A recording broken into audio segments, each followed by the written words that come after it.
আবিরের স্প্যারো লেখনীতে সালমা চৌধুরী পর্ব ২৬। রাকিব, রাসেল, আবির, তানভীর একসঙ্গে বসেছে। প্রায় এক মাস পর মুখোমুখি দুই ভাই, অথচ দুজনেই নিশ্চুপ। দীর্ঘকালীন নীরবতা ভেঙে রাকিব বলল, এখানে কি কোনো প্রতিযোগিতা চলছে? কথা বলছিস না কেন? তানভীর গুরুভার কণ্ঠে বলল, তোদের দুই ভাইকে একসাথে দেখতে খুব ইচ্ছে করছিল। দেখা হয়েছে, এখন আমি আসি। আবির চুপ করে বসে আছে। এ পর্যায়ে রাসেল বলল, তানভীর, কি হয়েছে তোদের? কি নিয়ে এত ঝামেলা? তানভীর ঠান্ডা কণ্ঠে জবাব দিল, কোনো ঝামেলা নেই। আমার বোনকে যে কষ্ট দিবে আমি তাকে আমার বোনের ত্রিসীমানাতেও ঘেঁষতে দিব না। রাকিব বলল, মেঘ আবিরকে ভালোবাসে। তোকে লুকিয়ে ওরা ঠিকই দেখা সাক্ষাৎ করে। আমার বোন ভালোবাসার ভাও বোঝে না। কেউ জোরে করে আমার বোনকে প্রেমের জালে ফাঁসানোর চেষ্টা করছে। এতে আমার বোনের কোনো দোষ নেই। তুই কি চাচ্ছিস? তানভীর আর চোখে আবিরের দিকে তাকিয়ে শক্ত কণ্ঠে বলল, আমি ভালো ছেলে দেখে আমার বোনকে বিয়ে দিয়ে দিব। আবির আচমকা শব্দ করে হেসে উঠল। তানভীর অগ্নিদৃষ্টিতে তাকালো।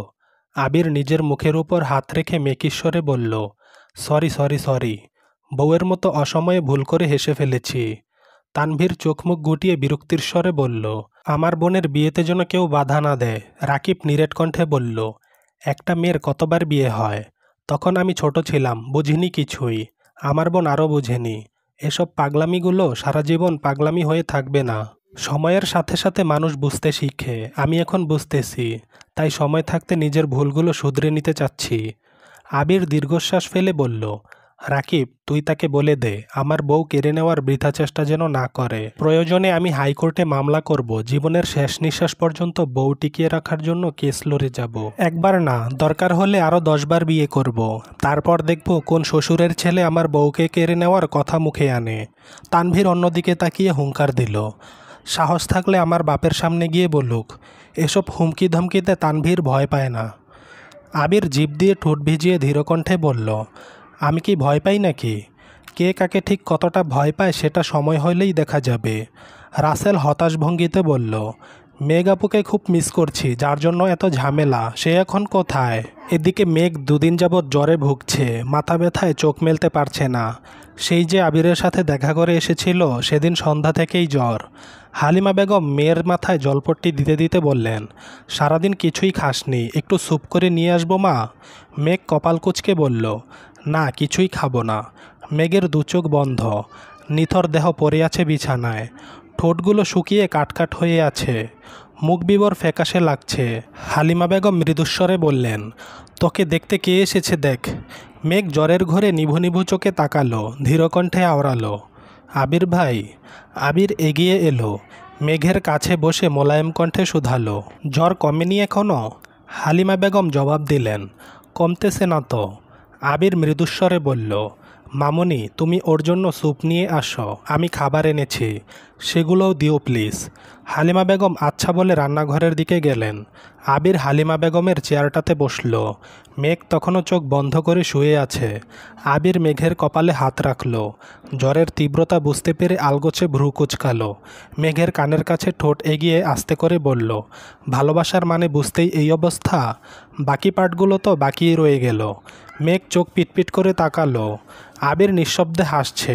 মেঘ জ্বরের ঘরে বলল, আপনার জন্যই সব হয়েছে। আবির মেঘের কপালে নিগুড় চুমু খেলো। চুলে হাত বোলাতে বোলাতে নরম স্বরে বলল, সরি, আমি বুঝতে পারিনি। মেঘ উত্তর দিচ্ছে না। আবির মেঘের হাতটা নিজের বুকের সাথে মেশালো। ক্ষণে ক্ষণে ঠোঁটের কাছে এনে চুমু খাচ্ছে। অকস্মাৎ মেঘ ডাকল, আবির ভাই। জ্বরের ঘরেও আবিরের শুনে মুচকি হাসার চেষ্টা করল। শীতল কণ্ঠে জানতে চাইল, আপনি আমাকে ভালোবাসেন? আবির কনুইয়ের উপর ভর দিয়ে মেঘের কাছাকাছি এগিয়ে গেল। মেঘের চোখের পাপড়িগুলো পিটপিট করছে। আবির আলতোভাবে ফু দিয়ে সুমধুর কণ্ঠে বলল, আমার চোখ দেখে বুঝিস না? মুখে বলুন, হ্যাঁ ভালোবাসি। এতগুলো বছর একতরফা ভালোবেসেছি, এখন ভালোবাসি। আর আমি আবির আমৃত্যু কেবল তোকেই ভালোবেসে যাব। কখনো ছেড়ে যাবেন না তো? মৃত্যুর আগ পর্যন্ত তোকে ছেড়ে কোথাও যাব না। মেঘ ফের বলল, আমাকে ঠকাবেন না তো? আমি ঠকে গেলেও তোকে কোনো দিন ঠকাবো না। আমার পরে যদি অন্য কাউকে ভালো লাগে আপনার?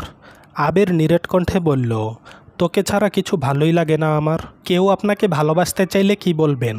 আবির অত্যন্ত ধীরকণ্ঠে বলল, ভালোবাসতে চাওয়া তো দূর, আমার দিকে কেউ তাকানোর আগেই বলে দিব, প্লিজ খালা আমার দিকে তাকাবেন না।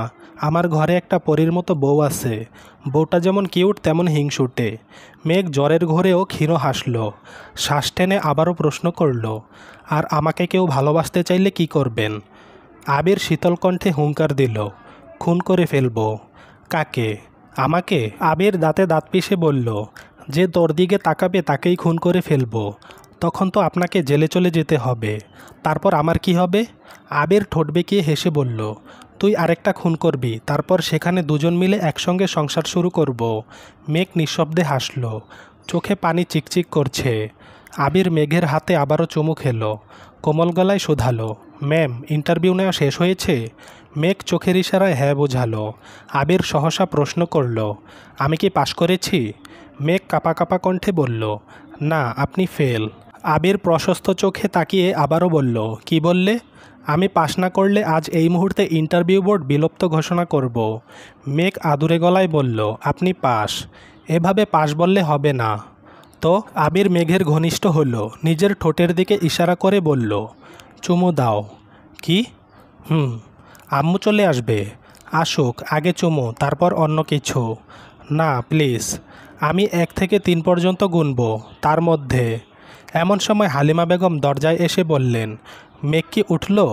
আবির একটু সরে বসল, নরম স্বরে বলল, ওঠার জন্যই ডাকছি। হালিমা বেগম আসতেই আবির বলল, জ্বর তো ভালোই, সবসময় এমন থাকে নাকি রাতে বাড়ে? ওঠানামা করে। হঠাৎ কলিং বেলের শব্দ হলো।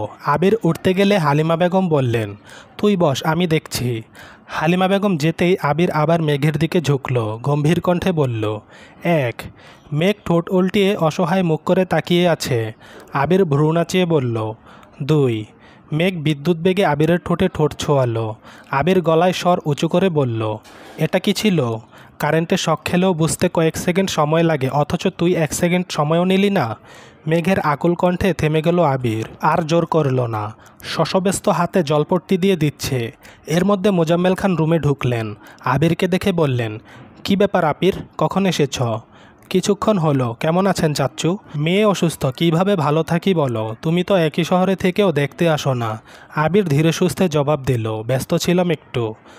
আবির আর মোজাম্মেল খান বসার ঘরে চলে গেল। হালিমা বেগম মেঘকে স্যুপ খাইয়ে দিচ্ছেন। মাঝে একবার গিয়ে আবিরকে চা করে দিয়ে এসেছেন। বেশ কিছুক্ষণ পর তানভীর বাসায় এসেছে। আবির দরজা খুলে দেওয়ায় তানভীর কিঞ্চিত অবাক হলো। তারপরও আবিরকে কিছু বুঝতে না দিয়ে বসার ঘরে ঢুকলো। আবিরও এসে দাঁড়ালো। মোজাম্মেল খান অকস্মাৎ বলে উঠলেন, আবির শোনো। জি চাচ্চু। মোজাম্মেল খান ভারী গলায় বললেন, তানভীর মেঘের জন্য একটা সম্বন্ধ দেখেছে। ছেলে BCS ফরেন ক্যাডার, দেখতে শুনতেও নাকি খুব ভালো। বাসায় আনবো কিনা ভাবছিলাম, এমন সময় মেয়েটা অসুস্থ হয়ে গেল। আবির বক্রদৃষ্টিতে তানভীরের দিকে তাকালো, রাগে ফুঁস করে উঠল। ক্রোধান্বিত কণ্ঠে বিড়বিড় করল। তানভীর শুনেছে কিনা বোঝা গেল না। মোজাম্মেল খান আওড়ালেন, কিছু বললে আবির? আবির দৃঢ় কণ্ঠে বলল, সিবিটা আমাকে দিয়েন, আমি খোঁজ নিয়ে দেখব। মোজাম্মেল খান সম্মতি দিল। তানভীর বাগড়া দিল। গুরুগম্ভীর কণ্ঠে বলল, সেসবের কোনো প্রয়োজন নেই।